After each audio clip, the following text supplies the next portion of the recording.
शिमशोन एक ऐसा मनुष्य था जिसको लोग अपने बालों के ताकत के लिए जानते हैं, लेकिन शिमशोन के अलावा भी और एक मनुष्य बाइबल में उल्लेख है जो अपने बालों के लिए जाना जाता था। कौन था, आइए जानते हैं। बाइबल में वर्णित अबशालोम दूसरा ऐसा व्यक्ति था जिसे लोग अपने सुंदर बालों के लिए जानते थे, जो दाऊद राजा का पुत्र था। हालांकि अबशालोम के बालों में शिमशोन के जैसा ताकत तो नहीं था, लेकिन उसके बाल बहुत तेजी से बढ़ते थे और एक साल में ही उसके बाल सिर से लेकर पैर के तलवे तक पहुंचता था।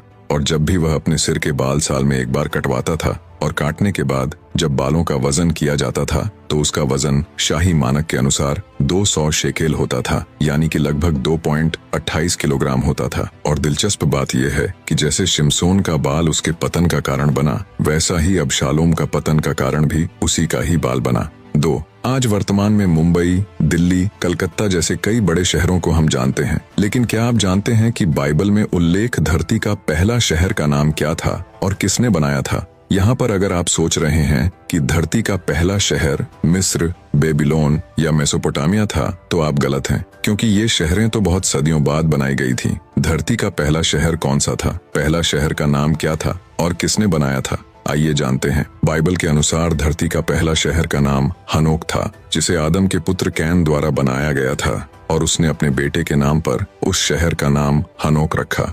3. बाइबल के अनुसार इजरायलियों का पहला राजा शाऊल, दूसरा राजा दाऊद और तीसरा राजा सुलेमान था। इनके शासनकाल की संख्या के अनुसार अगर आप सोच रहे हैं कि बाइबल में दर्ज सबसे अधिक वर्षों तक शासन करने वाला राजा इन्हीं में से कोई होंगे, तो आप गलत हैं, क्योंकि बाइबल में दर्ज सबसे अधिक वर्षों तक शासन करने वाला राजा कोई और था। कौन था और कितने वर्षों तक शासन किया, आइए जानते हैं। बाइबल में उल्लेख सबसे लंबे समय तक शासन करने वाला राजा मनश्शे था, जिसने दक्षिणी राज्य यहूदा पर 55 वर्षों तक शासन किया था, जो राजा हिजकिय्याह का पुत्र था। 4. बाइबल के अनुसार धरती का पहला मनुष्य आदम था और उसका जीवन काल 930 वर्ष था। इस आंकड़ा को देखकर अगर आप सोच रहे हैं कि सबसे ज्यादा आयु जीने वाला आदम ही होगा या हव्वा ही होगी, तो आप गलत हैं, क्योंकि सबसे ज्यादा आयु जीने वाला मनुष्य कोई और था। कौन था, आइए जानते हैं। बाइबल में वर्णित सबसे लंबे समय तक पृथ्वी पर जीवित रहने वाला व्यक्ति मेथुशेलह था, जो हनोक का पुत्र,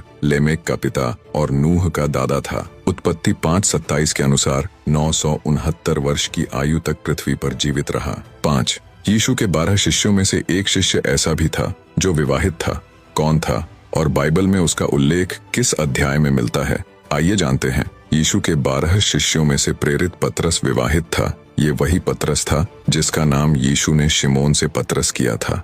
बाइबल के मत्ती 8:14-15 के अनुसार जब यीशु पतरस के घर में दाखिल हुआ तो उसने उसकी सांस को बुखार में पड़े देखा। यीशु ने उसका हाथ छुआ और बुखार उतर गया और वह उठकर उसकी सेवा करने लगी। यह पंक्ति इस बात का संकेत देती है कि पतरस की एक सास थी, जिसका मतलब है कि वह विवाहित था, और पतरस की शादी होना इस बात को दर्शाता है कि वह अपने परिवार की देखभाल करने वाला एक साधारण इंसान था जिसे यीशु ने अपने कार्य के लिए बुलाया था। 5. पूरे बाइबल में अब्राहम का उल्लेख लगभग 306 बार, मूसा का उल्लेख 803 बार और इजराइल का दूसरा राजा दाऊद का उल्लेख लगभग 971 बार हुआ है। और इनके साथ क्या आप जानते हैं कि उद्धारकर्ता यीशु मसीह का उल्लेख पूरे बाइबल में कितना बार हुआ है, आइए जानते हैं। जानने से पहले अगर आप भी मेरी तरह यीशु मसीह पर विश्वास करते हैं तो इस पेज को फॉलो करें और यीशु के नाम से कमेंट में आमीन लिखना ना भूलें। उद्धारकर्ता यीशु मसीह का उल्लेख पूरे बाइबल में 1281 बार हुआ है